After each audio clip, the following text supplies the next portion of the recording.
کہ بھی لوگوں ہمارے یہاں اس ماہ کو ماہ سفر کو خالی مہینہ قرار دیا جاتا ہے، اس مہینے کو نحوست والا مہینہ قرار دیا جاتا ہے، اسے آفات و بلیات کا مہینہ قرار دیا جاتا ہے۔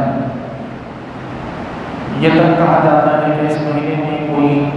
کام شروع نہ کیا جائے کہ بے برکت ہوتا ہے، اس مہینے میں نکاح شادی بیاہ نہ کیے جائیں کہ برکت نہیں ہوتی، رشتے نہیں چل پاتے۔ اس مہینے میں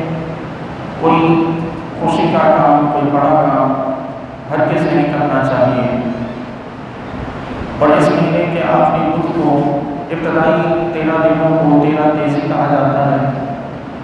آخری بدھ کو بڑی نظر و نیاز کا اہتمام ہوتا ہے، اور یہ تصور دیا جاتا ہے کہ آخری بدھ کو نبی کریم علیہ السلام کی طبیعت قدرے بہتر ہوئی تھی، جبکہ حقیقت یہ ہے کہ نبی کریم علیہ السلام کی طبیعت مبارکہ جس مرض میں آپ کا وصال ہوا، وہ مرض آخری بدھ کو شدت اختیار کر گیا تھا۔ تو ہمارے یہاں اس قسم کی سوچیں، اس قسم کی باتیں جو رائج ہوتی ہیں اور یہ ماہ سفر کے حوالے سے رائج ہیں، یہ شرح بالکل غلط ہے۔ ان کا دین میں، اسلام میں کسی قسم کا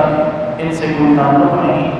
اور نہ ہی دین و مذہب میں اس کی کوئی گنجائش ہے، کیونکہ اسلام کو آفاقی دین ہے کہ جو انسان کی سوچ کو